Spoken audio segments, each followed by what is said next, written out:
All right. It's better to wish strength upon yourself as opposed to an easy life. Some may say that that's the same thing, but there's one major difference that I really thought about. The difference between having an easier life as opposed to getting stronger is that no matter your quality of life, there will always be people in the world who have it rough. So it's great to build upon your experiences and the things that happen to you and the conclusions that you've come to as a result of all of that, and uh, learning more uh, tactics that you can apply to everyday life and something that you could pass on to other people. So maybe their life isn't as hard as yours, or no matter what quality of life they have, perhaps there's something that they can take away from your experience, what you've gained. And simply put, I don't think that is as possible if your life were easy, if everything were figured out for you, if everything was spoon fed to you. All right. So that was just a thought. And so now I'll talk about taking things to the next level because it is very easy to get caught in a routine, whether if it adds to your quality of life, and chances are, if we're making videos like this, if I'm making a video like this, I'm more so speaking towards things becoming mundane, stagnant, and stuff. Um, so things get very stagnant. And you want to shake it up, or you feel lost, or you feel like you're at a dead end, and you feel trapped. You don't know where to go. All of those things. Uh, and have constantly, even to this day, banged my head against the wall, trying to make my quality of life better. Want to go to the next level.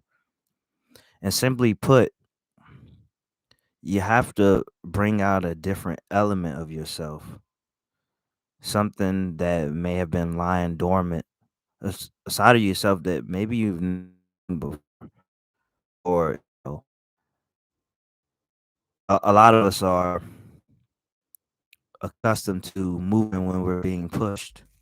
Some don't respond well, but for example, if you job, no matter how tired you are, you might get fired. Outside of that, you may not move as quickly. You may not really move that much at all. When it's on your own accord, you might not get out of the bed no matter how you feel. And maybe you shouldn't. Who knows? You know. Uh, but with that said, when I speak on bringing uh different aspects of yourself out to face uh the new challenge of trying to take things out to the next level, trying to take things to the next level is very paramount. And I've I'm always moved by frustration, not frustration alone, but frustration always leads me to some type of solution, some type of wake up, some type of epiphany, you know. So I've throughout my adult life really, and I've gotten away with it because I didn't have children. Good morning, good morning. I've always kind of struggled with my sleeping patterns. To this day, I still do. Sometimes I get exposed for that. My sleeping patterns, being up all night, and then just kind of sleeping during the day, which it kind of works well for me. It historically, but because my daughter gets up 7, 8 in the morning and stuff like that. That really does set me up sometimes. Now she's not with me every day, but she's with me more times than not, more days than not. And even if it were a couple days throughout the week, it's enough to mess up my sleeping pattern.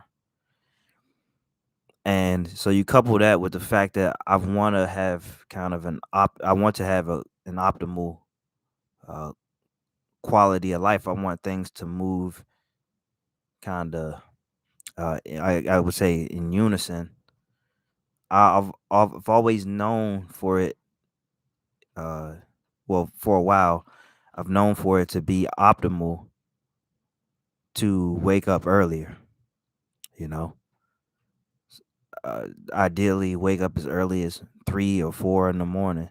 That's a tough ask right there. But if I could wake up at 6 something in the morning, consistently, that would work for me. Like today, I woke up at 6:30. I corrected it last night. My issue was always I wake up early, 6 o'clock or maybe earlier, and by the time 12 noon hits, I'm taking a nap and I'm messing up everything.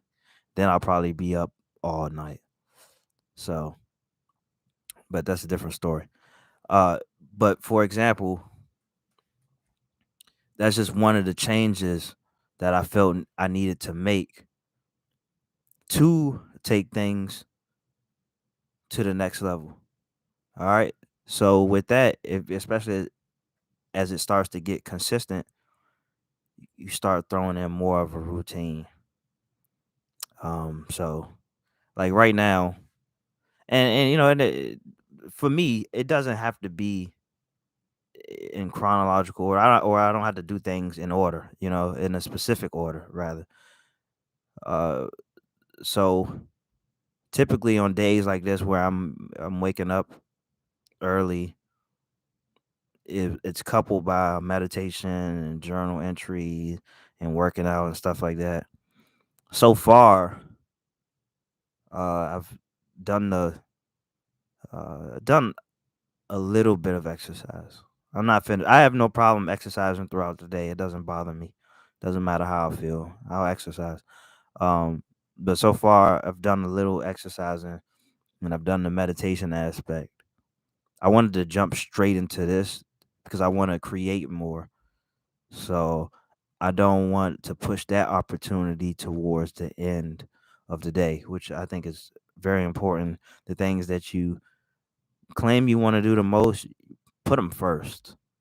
So at least if you're going to be like lazy, you can be lazy later on or something like that. And then it feels more validated. You know what I'm saying?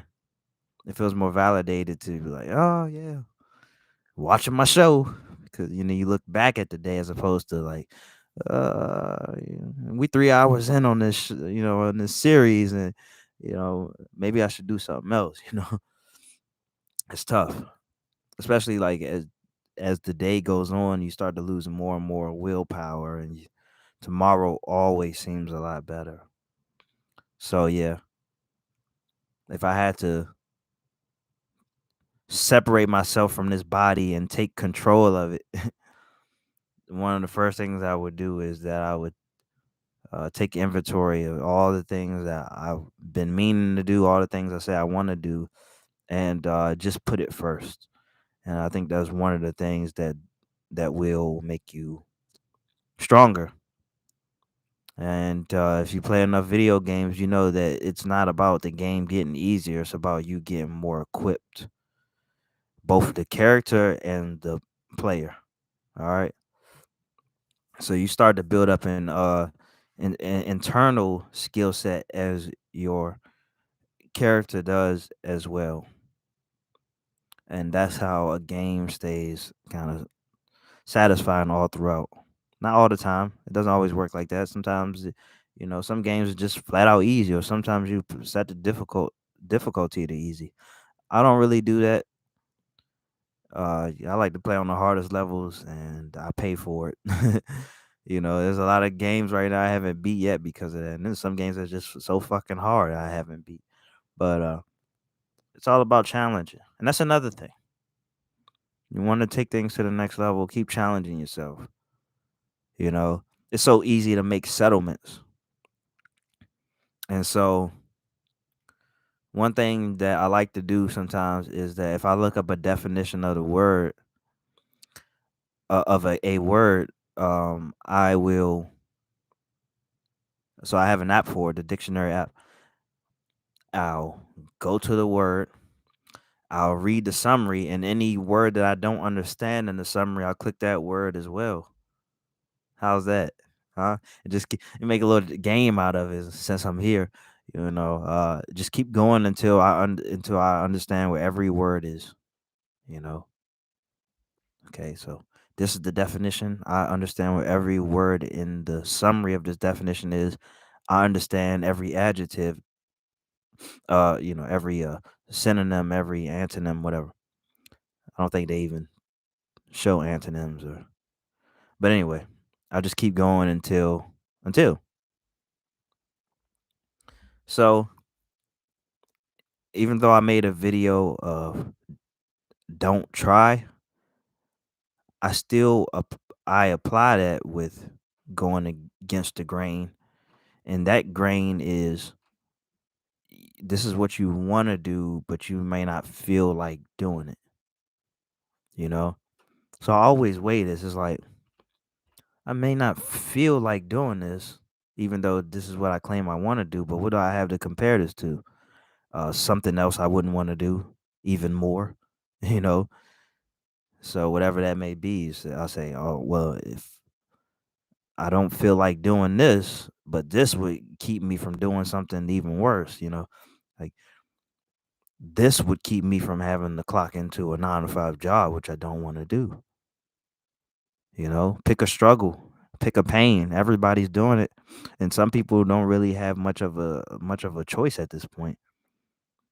So, I mean, it's all on you. So another thing that I do is I'm constantly putting things into